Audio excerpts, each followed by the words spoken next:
حضرات ایک مرتبہ سورہ حمد اور 3 مرتبہ سورہ توحید کی تلاوت فرما کے ولیہ بی بی بنت سید محمد سجاد، سید ثاقب حسین ابن صفدر مرحوم اور سید محبوب حسین ابن سید حسن مرحوم، سکینہ بانو بنت محمد صالح مرحوم اور امت البی بی بنت ابو الابراہیم صاحب کی روح کو ارسال کر دو۔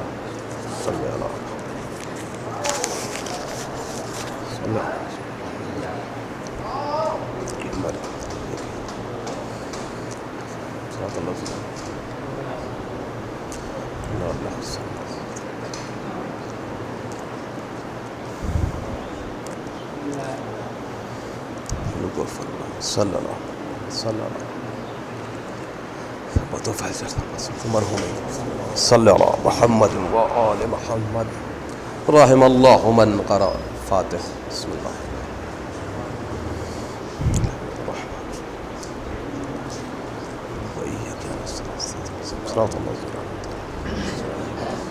صلی اللہ لا حول ولا قوة الا باللہ العلی العظیم۔ اعوذ باللہ من الشیطان اللعین الرجیم۔ بسم اللہ الرحمن الرحیم۔ الحمد للہ رب العالمین والصلاة والسلام علی اشرف الانبیاء والمرسلین شفیع ذنوبنا وطبیب نفوسنا سیدنا و مولانا بالقاسم محمد صلی اللہ محمد وآل محمد وآلہ الطیبین الطاہرین المعصومین المظلومین المنتخبین المنتجبین ولعنۃ اللہ علی اعدائہم وغاصب حقوقہم ومنکر فضائلہم اجمعین من لنا ھذا الی قیام یوم الدین آمین رب العالمین۔ اما بعد فقد قال اللہ تبارک و تعالی فی کتابہ المحکم و خطابہ الحسن کل شیء احصیناہ فی امام مبین۔ صلوات بر محمد وآل محمد۔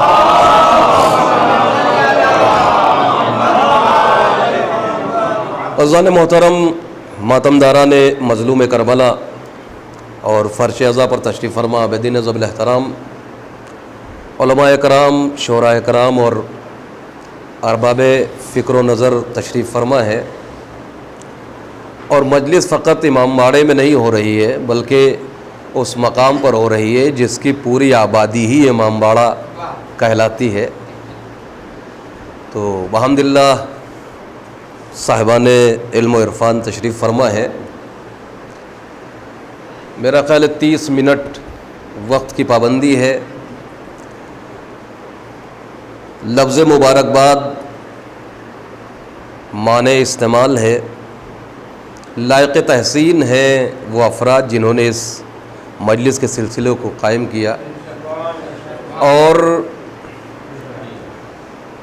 الگ سے زیادہ تحسین کے مستحق اس لیے بھی ہیں کہ اس روایتی عزاداری کے سلسلے کو قائم کیا گیا جو سوز و سلام و پیشخانی سے شروع ہوتی ہے اور مصائب پہ ختم ہوتی ہے، اس لیے کہ ہمارے بزرگوں کا دستور اور اساس یہ رہی ہے کہ سوزخانی سے سلسلہ شروع ہوتا رہا ہے، اور دھیرے دھیرے ہمارے یہاں یہ چیزیں متروک ہوتی جا رہی تھیں، اور اودھ جو ہے وہ سرزمین جو ہے اودھ کی پہلی راجدھانی اور سرزمین علم و ادب ہے۔ گہوارہ نہیں کہیں گے بلکہ اس لیے کہ گہوارہ تو ثانوی منزل میں آتا ہے، آغوش ادب ہے یہ، آغوش پہلی منزل میں ہوتی ہے اور جب آغوش سے ہٹتا ہے بچہ تب گہوارے میں آتا ہے، تو یہ آغوش ادب ہے اودھ، اور یہاں پہ دھیرے دھیرے یہ چیزیں ختم ہو رہی تھیں، لہٰذا بہرحال خدا کا شکر ہے کہ اور یہاں پر باصلاحیت افراد کی کمی نہیں ہے، صرف حوصلہ افزائی کی ضرورت ہے اور موقع فراہم کرنے کی ضرورت ہے۔ بہرحال میں نے جس آیہ کریمہ کو عنوان گفتگو قرار دیا ہے اس کے وسیلے سے کچھ باتیں آپ حضرات کی سماعتوں میں، میرا اپنا مزاج یہ رہا ہے کہ، اور میرا مزاج کیا رہا ہے، میرا مزاج تو اسی آل محمد کے غلاموں کے جوتیوں کے جھڑتے ہوئے ذرات سے وجود پاتا ہے۔ میں اپنے مزاج کے بارے میں کیا کہوں، بلکہ ایک بات عرض کر دوں کہ امامت آدم کی ابتدا سے پہلے سے لے کر کے حدود قیامت کے بعد تک کی ضرورت ہے۔ امام جو ہے وہ ذات ہے کہ جو آدم کی ابتدا سے پہلے بھی تھا اور حدود قیامت کے بعد بھی رہے گا۔ وہ افراد بدنصیب ہیں کہ جن کا کوئی امام نہیں، اور ان سے بڑے بدنصیب وہ افراد ہیں جن کا امام تو ہے مگر امام برحق نہیں۔ ایک صلوات پڑھیں اور محمد وآل محمد۔ دیکھیے اشارے کی باتیں ہوں گی اس لیے کہ وقت نہیں ہے، اسی میں مصائب میں بھی اور جنا بھائی کا اصرار بھی ہے اور اہل مجلس میں بھی جو ہے کہ مصائب جو ہے زیادہ ہو، تو انشاءاللہ فضائل مختصراً صرف ربط مصائب کے لیے کہ وہ افراد جن کے پاس کوئی امام نہیں ہے وہ تو چلیے اگر راہ ہدایت مل گئی تو منتخب کر کے امام برحق کے دامن کے حصار میں آ سکتے ہیں، مگر ان سے زیادہ بدنصیب وہ افراد ہیں جنہوں نے اپنا امام برحق کو چھوڑ کر کے اوروں کو بنا لیا۔ امامت عزیزان محترم اتنی اہم شے ہے کہ ابتدائی مرحلے میں اللہ نے جناب ابراہیم کے سلسلے میں امامت کا اعلان کیا۔ ایک صلوات پڑھیں پر محمد والے محمد۔ اور جب امام کل کا اعلان کیا تو قرآن کریم کی اس سورے میں آپ یاد رکھیں کہ جو شے جتنی قیمتی ہوتی ہے وہ اتنے ہی اہتمام کے ساتھ، انصرام کے ساتھ اور اتنی ہی محفوظ جگہ پہ رکھی جاتی ہے کہ نہیں؟ آل محمد کی محبت کو ہم کیا کہتے ہیں؟ دیکھیے آدمی کے جسم میں دو چیزیں انسان کی حرکتوں کے لیے ذمہ دار ہوتی ہیں۔ ماہرین میڈیکل بھی تشریف فرما ہوں گے، میری بات کی تائید کریں گے۔ ایک دل اور ایک دماغ۔ کچھ چیزیں دماغ سے کی جاتی ہیں، کچھ چیزیں دل سے کی جاتی ہیں، ہے کہ نہیں؟ اور کچھ چیزیں دل اور دماغ دونوں کے ذریعے سے ہوتی ہیں، دونوں متحد ہوتے ہیں۔ شاعری جب دل سے ہوتی ہے دانش صاحب، دماغ سے نہیں، اس لیے کہ دماغ سے جب شعر بھرنے لگتے ہیں تو صرف اور صرف جو ہے بھارتی کے اشعار ہوتے ہیں، اور جب معرفت میں، کسی کی معرفت میں، محبوب کی معرفت میں، اب کوئی بھی محبوب ہو سکتا ہے، اللہ بھی محبوب ہو سکتا ہے، معصوم بھی محبوب ہو سکتے ہیں، ہے کہ نہیں؟ اور جب محبوب کی معرفت میں ڈوب کر کے دل سے اشعار نکلتے ہیں تو ان کی رمق اور ان کا انداز کچھ الگ ہوتا ہے کہ نہیں؟ تو دو ہی جگہوں پر فکر کو پناہ ملتی ہے، ایک دماغ کو اور ایک دل کو۔ آج تک یہی تو کہا گیا کسی ذاکر، کسی خطیب سے، اور میرے نظر سے علماء کرام بیٹھے، میں تو ایک معمولی طالب علم ہوں، کہ معصومین کی احادیث میں بھی میں نے، میری نظر نہیں پڑی جہاں تک کہ معصومین نے کہیں یہ کہا ہو کہ آل محمد کی محبت کو دماغ میں بٹھا لو، کہ کہیں ہو حیدر صاحب یا جعفر صاحب تشریف فرما ہے، منظر بھائی ہیں اور آپ حضرات ہیں، کہ آل محمد کی محبت کو دماغ میں رکھو۔ بلکہ جہاں بھی کہا گیا دل کو عزاخانہ بنائیے، دل میں آل محمد کی محبت سجائیے۔ جس کے دل میں آل محمد کی محبت نہیں اس کا وجود بیکار ہے کہ نہیں؟ تو یہ چیزیں جو لطیف شے ہیں وہ دل میں رکھی جاتی ہیں۔ تو آل محمد سے کی محبت سے زیادہ قیمتی کوئی شے اس کائنات میں ہے؟ میرا خیال ہے کہ آل محمد کی محبت سے زیادہ قیمتی کوئی شے اس کائنات میں نہیں ہے۔ اس کو ہم کہاں رکھتے ہیں؟ دل میں رکھتے ہیں۔ تو اب جیسے انسان کا دل ویسے قرآن کا ایک دل۔ اب اللہ نے کیا کیا؟ جب کل شیء حسنہ فی امام مبین کی اس آیت کو، امامت کی عظمتوں کی لامحدودیت کا اعلان کیا، تو اس نے کہاں رکھا؟ جیسے محبت آل محمد بشریت کے دل میں، ویسے اللہ نے اس لامحدود آل محمد کی صلاحیت و صفات کو جہاں سجا کر رکھا، اس سورے کو قرآن کا دل کہا جاتا ہے، جسے سورہ یاسین کہا جاتا ہے۔ ایک صلوات پڑھے پر محمد والے محمد۔ یعنی اللہ نے بھی کیا اہتمام کیا کہ دل میں آل محمد کی محبت اگر بشریت کے دل میں ہے تو آل محمد کی عظمت اور لامحدود صلاحیتوں کا اعلان بھی ہم کریں گے تو قرآن کے اس سورے میں کریں گے جسے قرآن کا دل کہا جاتا ہے، قلب قرآن کہا جاتا ہے۔ اچھا یہاں تک تو عزیزان محترم آپ غور فرمائیں، پھر اور اہتمام کی منزل دیکھیے۔ جہاں ایک امام کی للناس کے بریکٹ میں قید میں رکھ کر کے امامت کا اعلان کرنا تھا، وہاں دوسرے سورے میں اعلان کیا۔ اور جہاں 12 اماموں کی لامحدود صفت و صلاحیت کی امامت کا اعلان کرنا تھا، اس کو قرآن کے دل کے اس نمبر کی آیت میں رکھا جو سورہ یاسین کی 12ویں آیت ہے. ایک صلوات پڑھے پر محمد والے محمد.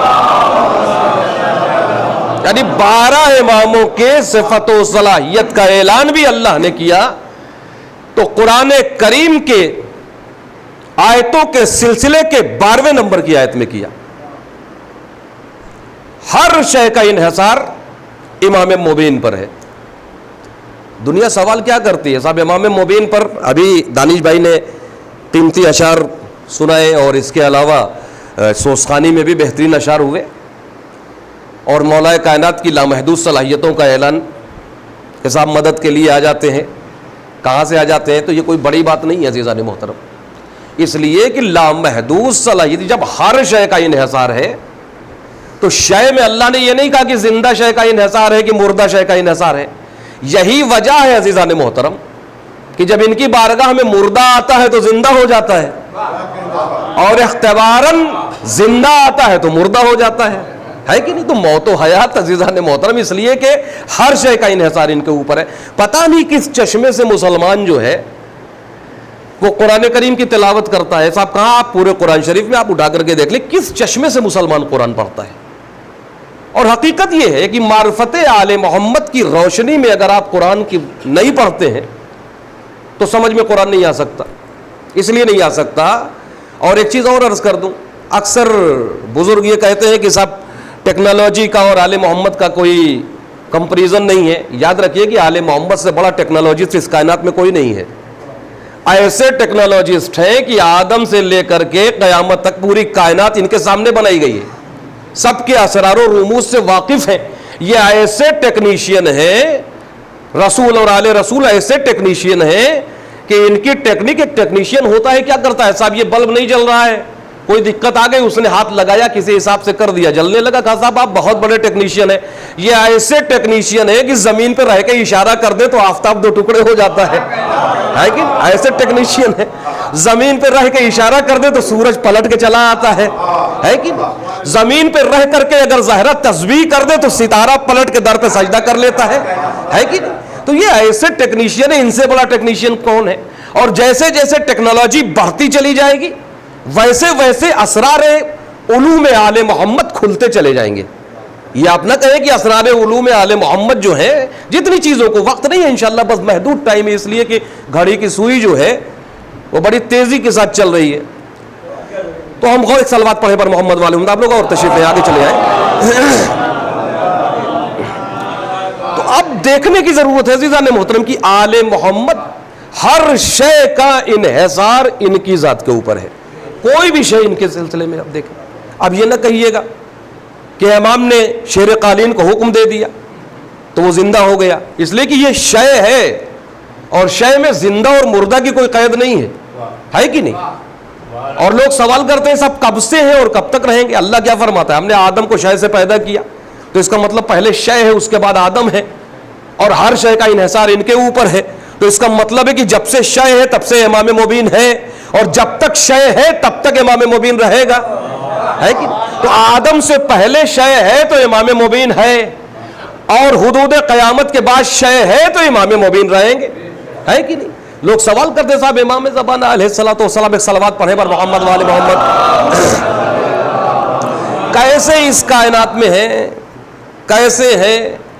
ارے بھائی وہ آپ کا مردہ تھوڑی نہ ہے یا آپ کے ابا تھوڑی نہ ہے کہ ایک مدت کے بعد جو ہے انتقال پرملال کر جائے یا غائب ہو جائیں. امام کی بات اور عوام میں فرق ہے عزیزان محترم. جہاں شعور علم و علوم و حکمت دم توڑ جاتی ہے وہاں حدود عوام ہوتی ہے اور وہیں سے علوم و حکمت کی حد شروع ہوتی ہے، وہ حدود امام ہوتی ہے کہ نہیں؟ جہاں بشریت کی ساری حدیں ختم ہو جاتی ہیں وہیں سے امامت کے علوم و حکمت کی حد شروع ہوتی ہے عزیزان محترم. اب غور فرمائیں، ہم اب 1400 سال کے بعد آج ہم عقل و شعور کا ناخون لے رہے ہیں. 1400 سال پہلے معصومین نے کیا فرمایا؟ آئیے آ جائے سب پڑھے لکھے افراد تشریف فرمائے. عرض کر دوں منظر بھائی بھی تشریف فرمائے، اخبار سے تعلق رہا ہے اور میں نے بہت ان کی بارگاہ میں نیاز حاصل کی ہے، بیٹھک ہی رہی ہے. آج کے 3 سال پہلے دینک جاگرن سمیت کئی قریب 5 اخباروں نے انگریزی اور ہندی کے ملا کے بارگاہ امام جعفر صادق علیہ السلام اور بارگاہ موسیٰ کاظم علیہ السلام 7ویں امام علیہ السلام، میرے پاس وہ اخبار رکھا ہوگا لائبریری میں میری، کیا لکھا تھا؟ وشو کے مہان ویگیانک اور مسلم دھرم گرو امام جعفر صادق اور امام موسیٰ کاظم کو دینک جاگرن کا شت شت نمن۔ اس کے بعد نیچے انہوں نے لکھا تھا کہ انہوں نے 1000 سالوں سے زیادہ پہلے لیجر ٹیکنیک اور کرنسی سسٹم کو بتا کر مانوتا پہ وہ اپکار کیا ہے کہ مانوتا سدا ان کی ریڑھی رہے گی۔ یہ دینک جاگرن لکھ رہا ہے عزیزان محترم، یہ میں نے دینک جاگرن کی بات بتائی، اور اخباروں کے اپنے وہ تھے، انہوں نے پوری لگائی تھی اس میں۔ اب آپ غور فرما لیں، ہر شے کا انحصار۔ امام کی بارگاہ میں صحابی بیٹھا ہوا ہے، سوال کیا، روشنی تھی بڑی دھیمی جل رہی تھی، سوال کیا مولا یہ بتائیے یہ روشنی تو بڑی مدھم ہے، اس میں تو کوئی دم ہی نہیں ہے۔ امام نے فرمایا اس میں اتنی طاقت ہے کہ اگر اس روشنی کے ساری طاقت کو یکجا کر کے ایک نہج پہ دوڑایا جائے، سائنس کے ماہر بچے بیٹھے ہوئے ہیں میری بات کی تائید کریں گے کہ ایک نہج پہ اگر دوڑایا جائے تو اس میں اتنی طاقت پیدا ہو جائے گی کہ یہ فولاد کی چادر کو پھاڑ سکتی ہے۔ آج آپ دیکھیں لیجر کٹر کے ذریعے سے پورے لوہے کی فولادی چادروں کو کاٹ دیا جاتا ہے۔ پھر کیا فرماتے ہیں امام؟ اب صحابی کی حیرت بڑھی، مولا اتنی طاقت اس میں ہے، یہ تو بہت طاقتور ہے۔ تو امام نے فرمایا اور اگر اسی نور کو ہلکا کر دیا جائے اور ایک نہج میں دوڑایا جائے تو یہ دیدے پر موجود کثافت کو صاف کر دے گی اور دیدے کو خبر بھی نہیں ہوگی پتلیوں کو۔ آج موتیا بند کا آپریشن لیجر ٹیکنیک کے ذریعے ہو رہا ہے عزیزان محترم۔ اب صحابی نے کہا مولا اتنی تیز رو، اتنی طاقتور اور اتنی سبک، تو مولا نے فرمایا اسی توازن کا نام اللہ کی قدرت ہے۔ وہ جب چاہے تو اسی شے کو اتنا طاقتور کر دے کہ فولاد کی چادر کٹ جائے، اور جب چاہے تو اتنا ہلکا کر دے کہ آنکھ کی پتلیوں سے گزر جائے اور کثافت صاف ہو جائے، بشر کو خبر نہ ہو۔ ایک صلوات پڑھے ور محمد والے محمد۔ تو امامت ہر شے کا انحصار ہے عزیزان محترم، نکالنے کی ضرورت ہے۔ بخدا اتنے خزانے ہیں کہ اگر امام کے علوم و حکمت کے خزانوں کا صدقہ کائنات کو مل جائے مکمل طور پہ تو یہ کائنات علوم و حکمت میں حد کمال پہ پہنچ جائے۔ آپ غور فرمائیں کہ حدود کمال تک مولا کائنات علی ابن ابی طالب علیہ السلام سے سوال کیا گیا۔ صاحب نیوٹن کے بارے میں آج نوجوان کیا کہتا ہے؟ صاحب اب سے 200 سال پہلے نیوٹن کا انتقال ہوا، مرا، تمام لوگ سامنے بیٹھے ہوئے تھے، اچانک اس نے ایک نزاع کے عالم میں تھا، آنکھیں کھولی، کہنے لگا کہ آج اگر اسی رفتار سے دنیا سفر کرتی رہی، اس کے زمانے میں ہائی سپیڈ جو تھی وہ 35 کلومیٹر فی گھنٹہ کی رفتار تھی نیوٹن کے زمانے میں جب اس کا انتقال ہوا۔ وہ کہتا ہے کہ اگر دنیا اسی رفتار سے سفر کرتی رہی، 35 کلومیٹر فی جو گھنٹے کی رفتار سے اور تیزی سے بڑھتی رہی، تو عنقریب 200 سال کے بعد انسان جو ہے وہ تقریباً 100 کلومیٹر فی گھنٹے کی رفتار سے سفر کرے گا۔ یہ نیوٹن 200 سال پہلے کہہ رہا ہے۔ مولا کائنات کیا فرماتے ہیں؟ کبھی آپ دیکھیں فرمودات امیر المومنین، مولا فرماتے ہیں کہ وقت آئے گا کہ انسان روشنی کی رفتار سے سفر کرے گا۔ کہاں نیوٹن کی فکر محدود، کہاں علی امام کل شے، ہے کہ نہیں؟ سوال کیا کسی نے، نیوٹن کیا کہہ رہا ہے؟ صاحب پیڑ سے سیب گرا تو اس نے دیکھا تو گریویٹی کا رول اس نے وہ کیا کہ صاحب ہر کشش والی چیز جو ہے وہ گریویٹی زمین میں ہے، وہ کھینچتی ہے، گرتواکرشن بل ہے تو زمین اپنی طرف شے کو کھینچ لیتی ہے۔ جب سقراط سے پوچھا گیا، بہت بڑا فلاسفر، کہ صاحب ایک جو ہے کوئی سامان آسمان کی طرف پھینکا جاتا ہے تو زمین پہ کیوں آتا؟ تو کہنے لگا ہر چیز آخر میں اپنے گھر کی طرف پلٹتی ہے، تو چونکہ یہ سامان جو پھینکا گیا اس کا گھر زمین ہے تو وہ زمین کی طرف آتا ہے، یہی ٹھہر گئے۔ اس کے بعد وہ کچھ نہیں کہہ سکے۔ مولا کائنات کے فرمولے پہ آپ غور فرمائیں، اللہ کا کرم ہے عزیزان محترم، جی چاہتا ہے کہ جانے علی ابن ابی طالب کی چوکھٹ پر قربان کر دے کائنات، ایسے علوم و حکمت کا خزانہ عزیزان محترم ہمیں 2 رکعت نماز شکرانہ ہر روز اس لیے ادا کیے، اور ایسے نمونے عمل ہمیں دیے ہیں کہ جن کا اس کائنات میں کوئی جن کی مثال نہیں ملتی۔ پوچھا گیا مولا سے، مولا یہ بتائیے ڈھیلا آسمان کی طرف جاتا ہے تو کیوں نیچے آتا ہے؟ امام نے فرمایا اس لیے آتا ہے کہ جو ہے خاک، ڈھیلا خاک سے بنا ہوا ہے اور خاک کا مرکز زمین ہے، اور ہر شے اپنے مرکز کی طرف پلٹتی ہے، لہذا ڈھیلا زمین کی طرف آتا ہے۔ تو اب سوال کرنے والا کیا کہتا ہے، مولا یہ بتائیے پھر چراغ کی لو آسمان کی طرف کیوں جاتی ہے؟ تو امام نے کہا میں نے کہا ہر شے اپنے مرکز کی طرف پلٹتی ہے، ڈھیلا خاک سے بنا ہے، خاک کا مرکز زمین ہے، اور روشنی نور سے ہے، نور کا مرکز آسمان ہے، ڈھیلا زمین کی طرف آتا ہے، نور آسمان کی طرف جاتا ہے۔ صلوات پڑھے پر محمد والے محمد۔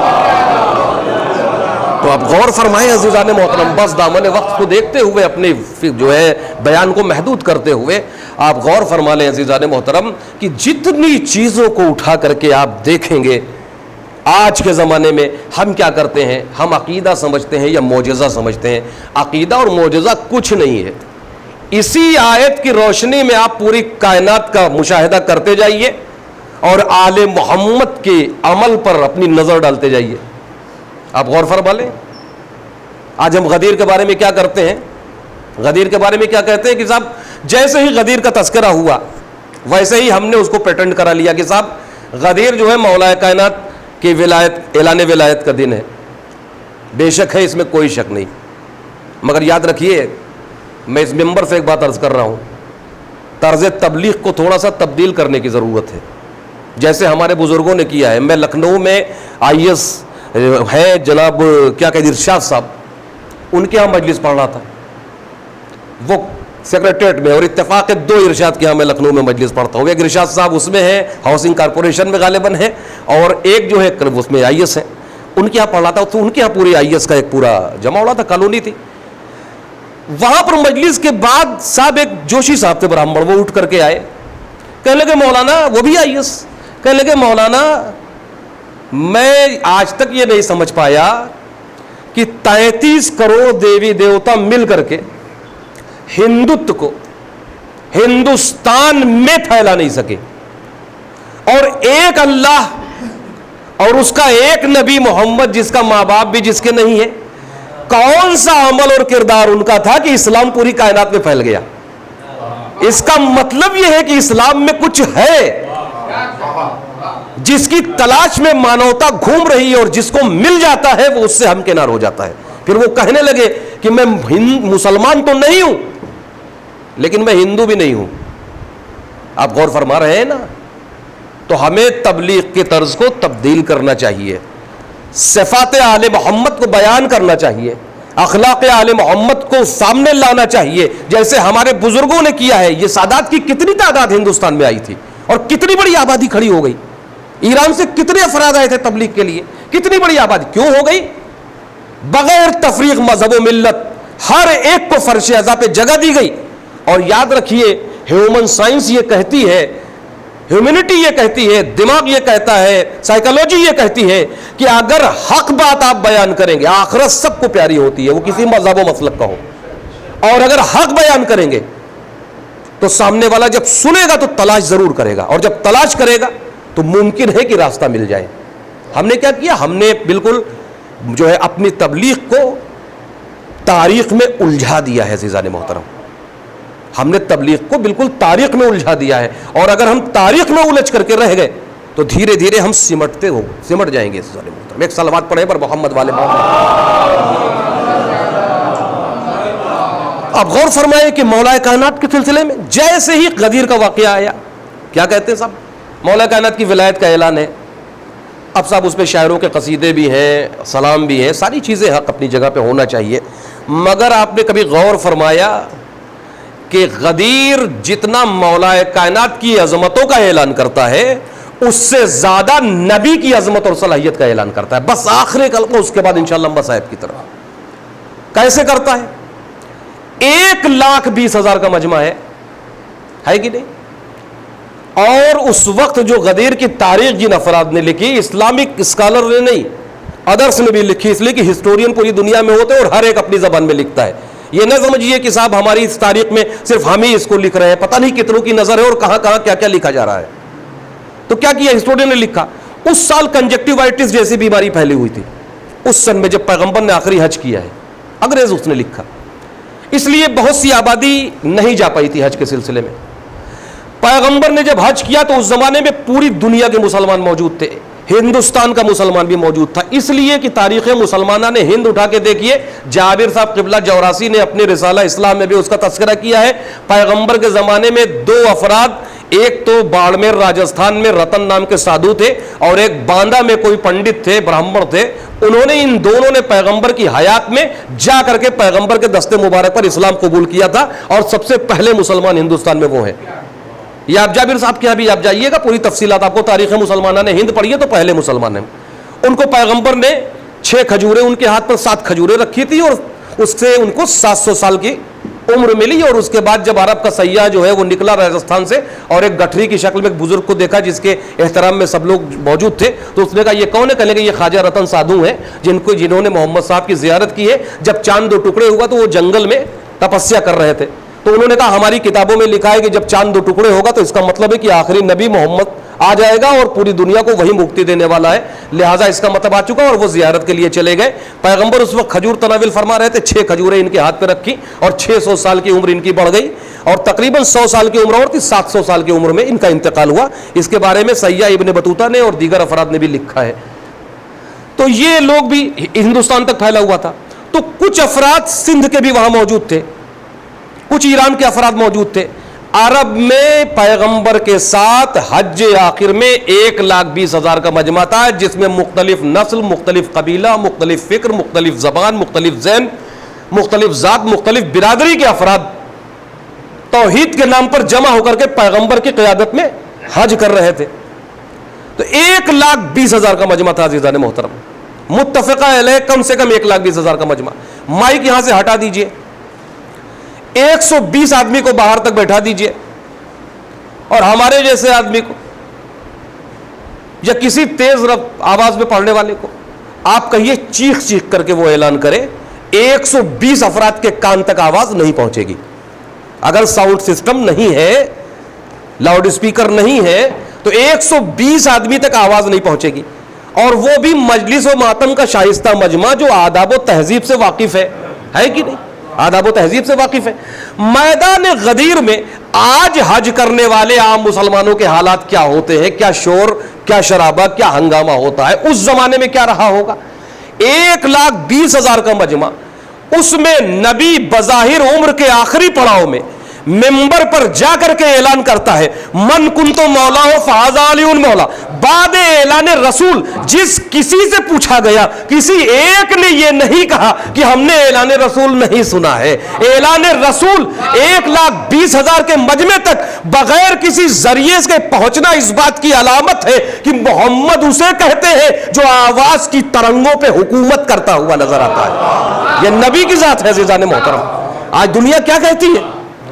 امام جب آواز دیں گے صاحب تو عربی میں بلائیں گے خانہ کعبہ کے پاس سے, ہم صاحب ہندی میں فیض آباد میں اردو میں کیسے سنیں گے. اور دھیرے دھیرے زمانہ بدلتا جا رہا ہے, اب تو شاعری بھی ہندی میں لکھ کر کے اردو کی شاعری بھی ہوتی ہے ماشاءاللہ سے, اور اس کے بعد جو ہے ساری چیزیں اب تو ہندی میں ہونے لگی ہیں. تو اب صاحب ہندی دا مجمع, اب آج کے بعد ہندی کے بعد خدا جانے سنسکرت تک سفر کر لیں تو کہیں گے صاحب امام کا ظہور ہوگا تو امام کیسے. آپ غور فرمائیں عزیزان محترم, معصوم کیسے کسے کہتے ہیں, اور معصوم ہر شے پہ کس طرح سے حکمرانی کرتا ہے. پیغمبر نے کیا کیا, میدان غدیر میں من کنتو مولا کی صدا عربی میں بلند کی. معجزہ لسان نبوت یہ ہے کہ سندھی سندھی میں سمجھا, ہندی ہندی میں سمجھا, ایرانی ایرانی میں سمجھا, عربی عربی میں سمجھا. جتنوں نے سنا عزیزان محترم انہوں نے اپنے انداز میں سنا. اس کا مطلب ہے کہ نبوت کا معجزہ یہ ہے کہ نبی جس زبان میں بھی کلام کرے امتی کو اپنی زبان میں سمجھ میں آتا ہے. صلوات پڑھے پر محمد و آل محمد. یہی وجہ ہے عزیزان محترم کہ جب ہمارا امام خانہ کعبہ کے پاس ظہور کرے گا اور اس کے بعد امام جس آواز میں بھی آواز دے گا, وہ آواز ہواؤں کا پر واجب ہے, فضاؤں پر واجب ہے, ترنگوں پر واجب ہے کہ امام کی اس آواز کو امانت داری کے ساتھ ہمارے کانوں تک ہماری زبان میں پہنچائیں. اس لیے کہ امام کلو شیء احصیناہ فی امام مبین کے حصار میں ہے عزیزان محترم. آئیے اب